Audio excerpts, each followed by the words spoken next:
Okay, hello everybody. I've decided to make a video out of this. I thought it was fairly decent. Um, what is it? Basically what it is an 8-wide tileable hexadecimal calculator with a built-in display for the inputs and the outputs. So now that that is all out of the way, let me just give it a quick demo by adding BFF because we are best friends forever. So we're going to add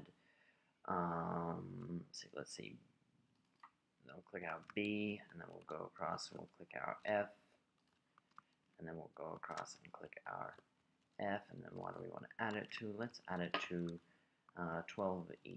So let's find the 1 here. We have to click it on this side though.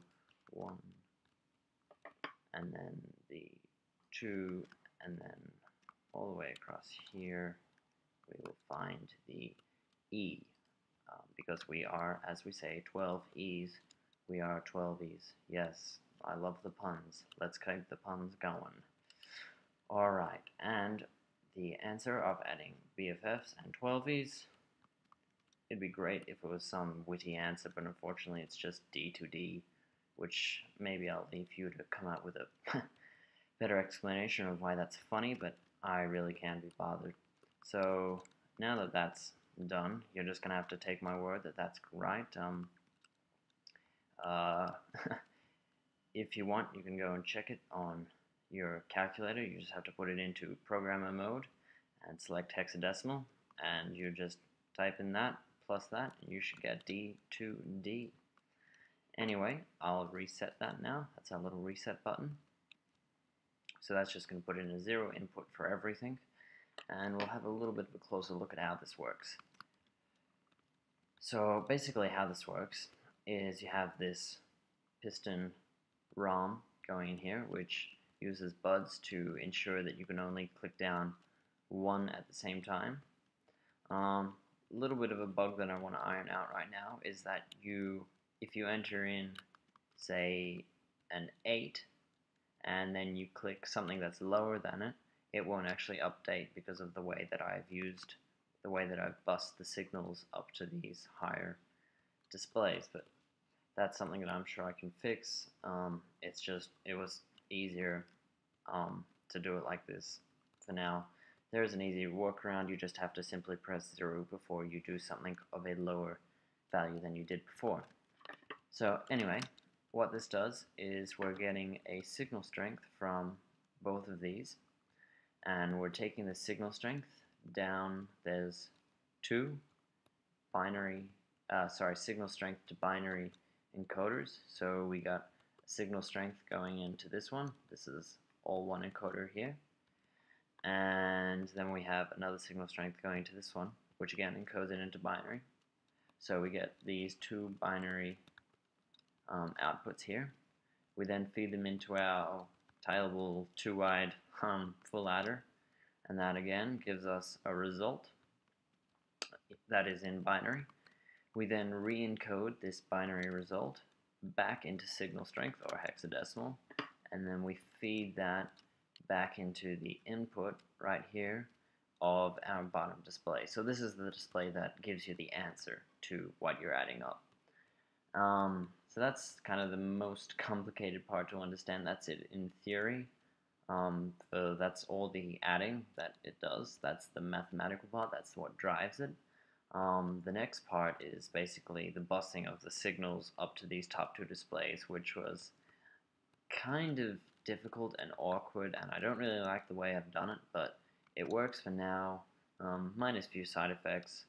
So basically what I have here is, to keep this 8-wide and tileable, I had to fit a bus in between this space here and this space. Obviously there's redstone going everywhere, and so obviously what I've done is stacked a whole heap of vertical comparator loops on top of each other, and then whenever a 0 signal comes in, it uses the subtract function to clear it out.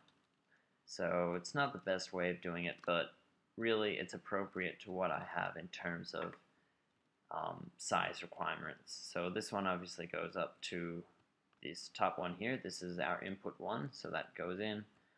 There's a signal strength kind of selector here. This basically means that there's one input for each signal strength, and that goes up to our ROM here, which is I think is a design I've made. I mean, I'm not sure whether it's been done before or something like that. I certainly haven't seen it anywhere else, and if someone has, I would like to see it. Basically, what it uses, even though it uses comparators, it would still work with repeaters.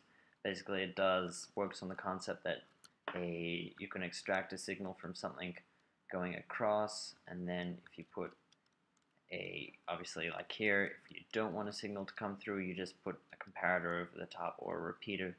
But now that the 1.5 Redstone update is out, you should be able to use the comparators. I just use the comparators because they're an extra tick faster or twice as fast, which means that really the longest it'll take to get an output from this is 1.5 seconds, or 15 ticks.